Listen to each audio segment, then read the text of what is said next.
अब हम लोग देखते हैं different cases of velocity time graph. ठीक है, अब आप देखिए सबसे पहले वाले केस में जो वेलोसिटी और टाइम का ग्राफ है वो स्ट्रेट लाइन दिखा रहा है। ठीक है, सबसे पहले समझते हैं slope of velocity time graph का क्या होता है। अगर मैं स्लोप बात करूं किस ग्राफ का, वेलोसिटी टाइम ग्राफ का, तो आप इसको बोलोगे क्या, dv/dt बोलेंगे। और dv/dt यहाँ पर क्या होता है, एक्सेलरेशन होता है। dv/dt क्या होता है, एक्सेलरेशन होता है। जो स्लोप है वो dv/dt है। आप कह सकते हैं ये जो tan थीटा यहाँ पर होगा वो स्लोप होगा और वो क्या होगा, dv/dt होगा। तो ध्यान से समझिए, यहाँ पर स्लोप जीरो है ना, ये हॉरिजॉन्टल लाइन ड्रॉ कर दिया गया, यहाँ पर स्लोप क्या है, जीरो है, एक्सेलरेशन जीरो है। इस केस में एक्सेलरेशन क्या है, जीरो है, मतलब स्लोप जीरो का मतलब एक्सेलरेशन जीरो। अच्छा, क्यों जीरो है, क्योंकि आप दो पॉइंट, मैं बोलता था पिछले ग्राफ में कि दो पॉइंट आप सिलेक्ट कर लो, एक टाइम t1 पर और दूसरा टाइम t2 पर आप सिलेक्ट कर लीजिए। दो ग्राफ आपने सिलेक्ट कर लिया, एक टाइम t1 पर सिलेक्ट कर लिया और दूसरा टाइम t2 पर सिलेक्ट कर लिया। आप जैसे जैसे टाइम बढ़ाते जा रहे हो आप देखिए इसकी वेलोसिटी जो थी वही है, मतलब इस पॉइंट पर भी वेलोसिटी यही है, इस पॉइंट पर भी वेलोसिटी वही है, मतलब इसकी वेलोसिटी चेंज नहीं हो रही है। सीधा मतलब हुआ कि इसकी वेलोसिटी v क्या है, कांस्टेंट है। ठीक है, इसकी वेलोसिटी क्या है, कांस्टेंट है। अगर वेलोसिटी क्या है तो कांस्टेंट है तो एक्सेलरेशन क्या हो जाएगा, जीरो हो जाएगा। ध्यान से समझिए, डिस्प्लेसमेंट टाइम ग्राफ में हम वेलोसिटी पॉजिटिव या नेगेटिव कैसे समझते थे।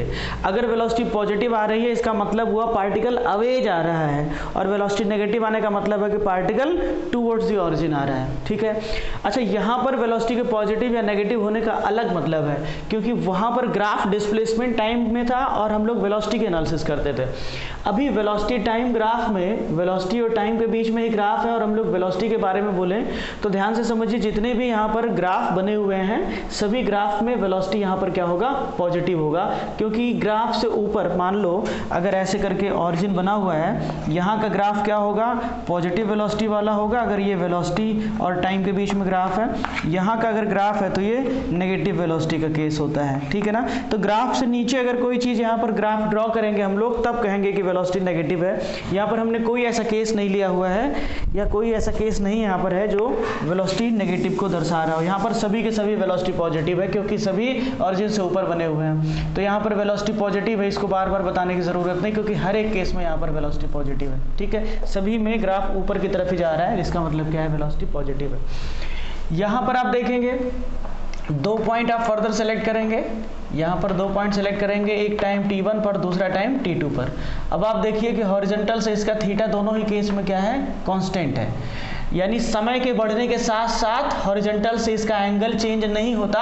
और यहाँ पर एंगल मतलब tan थीटा हम लोग लेंगे, जब थीटा चेंज नहीं हो रहा है तो tan थीटा चेंज नहीं होगा, मतलब स्लोप चेंज नहीं होगा, मतलब एक्सेलरेशन चेंज नहीं होगा। तो यहाँ पर जो केस आ रहा है ना, ये स्ट्रेट लाइन दिखा रहा है कि एक्सेलरेशन क्या होगा, कांस्टेंट होगा। एक्सेलरेशन क्या होगा, कांस्टेंट एक्सेलरेशन का केस है। ठीक है, मतलब यहाँ पर एक्सेलरेशन कांस्टेंट है और एक्सेलरेशन पॉजिटिव हो जाएगा क्योंकि यहाँ का स्लोप क्या है, एंगल एक्यूट है। यहाँ से थीटा देखना एक्यूट है तो tan थीटा पॉजिटिव आएगा और यहाँ का tan थीटा एक्सेलरेशन शो करता है। यहाँ का tan थीटा क्या शो करेगा, एक्सेलरेशन, क्योंकि v और t में जो ग्राफ ड्रॉ करेंगे उसका जो स्लोप ड्रॉ करेंगे हम लोग वो a=tan थीटा होगा और वो स्लोप होगा। अगर थीटा एक्यूट है तो tan थीटा पॉजिटिव होगा, मतलब एक्सेलरेशन क्या होगा, पॉजिटिव होगा। एक्सेलरेशन क्योंकि वेलोसिटी पहले से ही पॉजिटिव है, वेलोसिटी पहले से पॉजिटिव है, एक्सेलरेशन भी पॉजिटिव होगा। इसका मतलब जो ये मोशन है वो कैसा मोशन है, ये एक्सेलरेटेड मोशन है। ठीक है, ये कैसा मोशन है, एक्सेलरेटेड मोशन है। ठीक है, आगे इस ग्राफ की बात करते हैं। यहाँ पर आप देख के बता सकते हो कि स्लोप पॉजिटिव है कि नेगेटिव है। आप यहाँ से दो पॉइंट सेलेक्ट करिए, एक t1 टाइम पर और एक t2 टाइम पर। यहाँ से हॉरिजॉन्टल ड्रॉ कर दीजिए, यहाँ से हॉरिजॉन्टल ड्रॉ कर दीजिए। ये एंगल θ1 ले लीजिए और ये एंगल θ2 ले लीजिए। सिंस θ1 इज इक्वल टू θ2 है, इसका मतलब क्या है, tan θ1 is equal to tan θ2 होगा।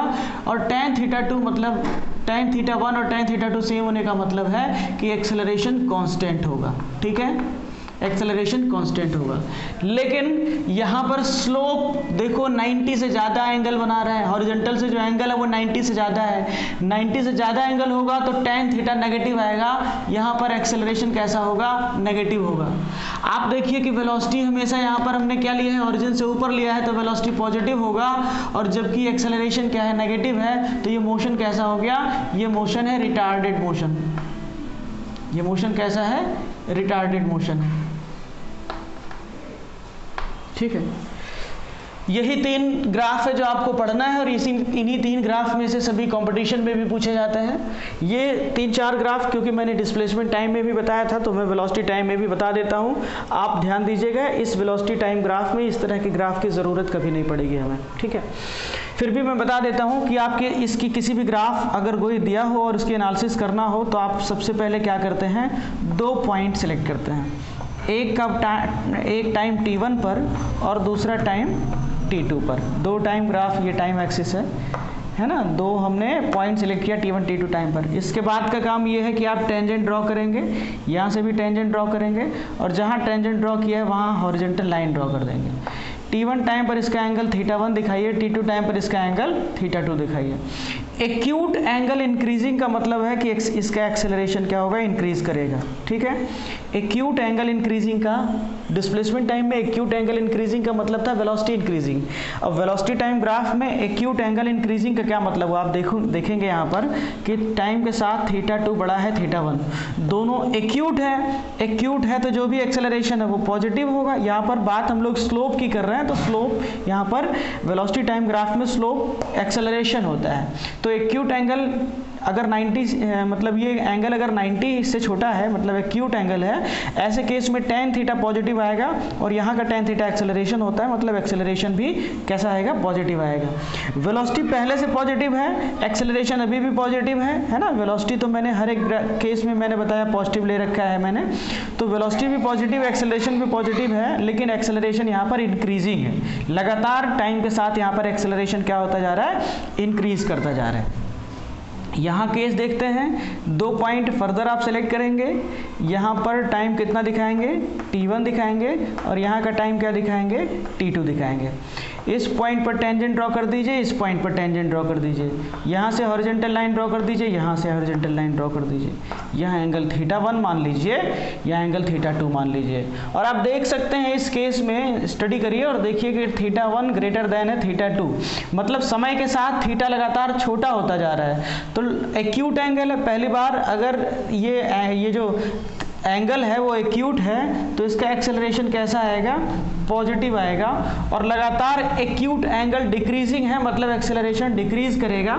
ठीक है, और वेलोसिटी तो हर एक केस में पॉजिटिव है ही, तो ये भी एक्सेलरेटेड ही है, लेकिन इसका एक्सेलरेशन टाइम के साथ डिक्रीज करता हुआ जा रहा है। ठीक है, अभी ध्यान से इस केस में देखिए, हम 2 पॉइंट फिर से सेलेक्ट करेंगे, और इस पॉइंट पर को आप t1 दिखा देंगे, इस पॉइंट को आप t2 दिखा देंगे।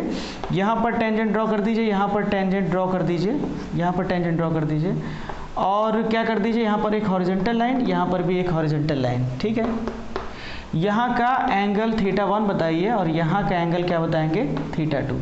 सबसे पहले आप देखेंगे कि ये एंगल 90 से बड़े हैं, ऑब्ट्यूस एंगल है, तो एक्सेलरेशन कैसा होगा, नेगेटिव होगा, स्लोप नेगेटिव हो जाएगा, तो एक्सेलरेशन यहाँ का क्या होगा, नेगेटिव होगा। ठीक है ना।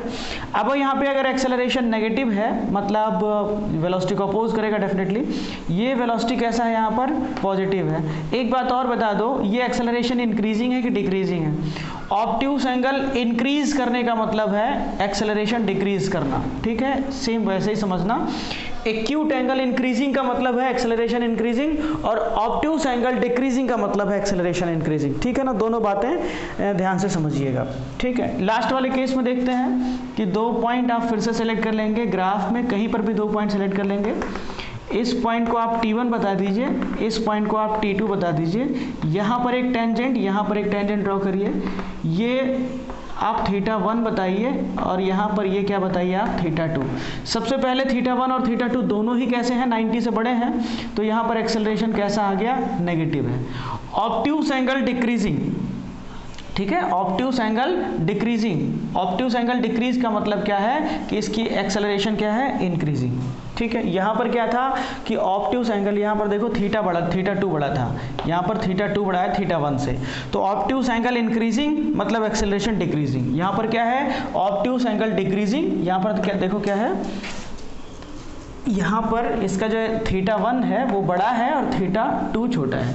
ऑब्ट्यूस एंगल डिक्रीजिंग है, ऑब्ट्यूस एंगल डिक्रीजिंग मतलब एक्सेलरेशन क्या है, इंक्रीजिंग, और वेलोसिटी हमने क्या ले रखा है यहाँ पर, पॉजिटिव ले रखा है। ठीक है, फिर से मैं बताता हूँ आपको कि ऊपर के 3 ग्राफ ही आपके काम के हैं। वेलोसिटी टाइम ग्राफ में केवल वेलोसिटी टाइम का ग्राफ जो है यही आपका काम का है और यही बार बार आपसे पूछा जाएगा। ठीक है ना, तो इसको एक बार आप स्क्रीनशॉट ले लें।